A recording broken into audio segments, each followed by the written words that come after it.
Example 2, given probability of A is equal to 0.5 and probability of A union B is equals to 0.6. Find probability of B if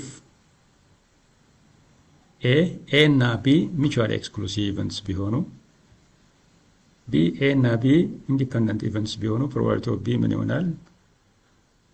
probability of A given B is equal to 0.4 ቢሆን probability of B ምን ይሆናል የሚለውን እናያለን። probability of B በእነዚህ ኮንዲሽን እናገኛለን ማለት ነው እንፈልጋለን። Find probability of B if A and B are mutually exclusive events, if A and B are independent events, if probability of A given B is equal to 0.4. የመጀመሪያውን እኔ A እና B mutually exclusive events ከሆኑ probability of A union B is equal to probability of A plus probability of B ነው። A እና B mutually exclusive events ከሆኑ probability of A union B is equal to probability of A plus probability of B ነው። ከዚህ probability of B ማለት probability of A union B minus probability of A ነው። probability of B means probability of A union B minus probability of A ነው። probability of A union B አለ 0.6 ነው። probability of A አለ 0.5 ነው። probability of B is 0.1 ይሆናል። if A and B are independent events ሁለቱ independent ከሆኑ B ላይ probability of A union B is equal to probability of A plus probability of B minus probability of A intersection B ነው። This is true for any two events in the sample space omega. probability of A union B is equal to probability of A plus probability of B minus probability of A intersection B ነው። ግን ሁለቱ events independent ከሆኑ probability of A intersection B ምን ይሆናል? probability of A times probability of B ይሆናል። ይሄ ነገር ወደዚህ ይመጣል ማለት probability of A union B is equal to probability of A plus probability of B, but if A intersection if A and B are independent events, this probability is equals to probability of A times probability of B ነው። ይሄም ማለት ምን ማለት ነው? probability of B minus probability of A times probability of B እሱ ምን ይሆናል? this minus this ይሆናል። so that means probability of B minus probability of A times probability of B ይሄ this is equals to this minus this. probability of B common ነው ወደ ስናስወጣው እንደዚህ ይሆናል። ይሄም ማለት probability of B is equals to this minus this divided by this.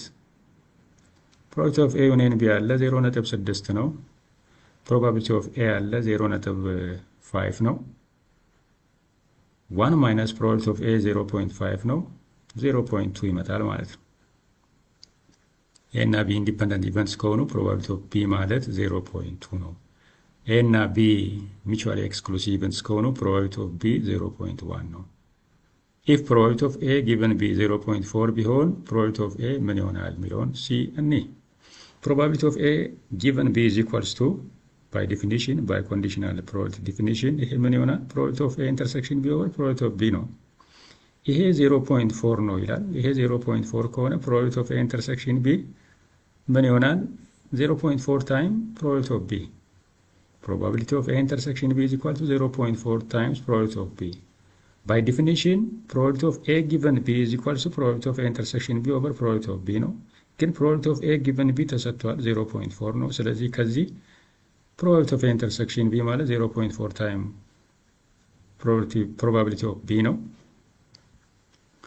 probability of A union B is equal to probability of A plus probability of B minus probability of A intersection B ነው። ግን probability of A intersection B በሲ መሰረት 0.4 times probability of B ነው። ይሄ ማለት probability of A union B is equal to probability of A plus probability of B minus this means 0.4 times probability of B ነው። ይሄ ይመጣል። ይሄም ማለት probability of B minus 0.4 probability of B probability of B ሲወጣ 1 minus 0.4 ነው። ያ ማለት 0.6 probability of B ነው።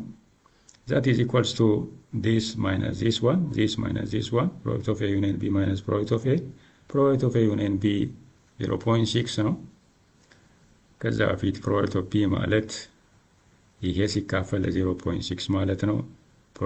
probability of A union B is equals to 0.6 probability of A union B means 0.6 probability of A means 0.5 ነው given ነው 0.6 አለ ይሄ በዚህ ከዚህ እንስንቀን 0.1 ይመጣል 0.6 1/6 ማለት ነው approximately ይሄ ይመጣል probability of B if A and B are mutually exclusive events probability of B is this if A and B are independent events probability of B is equal to this one if probability of A given B is equal to 0.4 probability of B is approximately equals to 0.167 ለዚህ ቻናል አዲስ የሆናችሁ ሰብስክራይብ ማድረግ አትርሱ ቪዲዮ ከተመቻችሁ ላይክ ሼር ማድረግም አትርሱ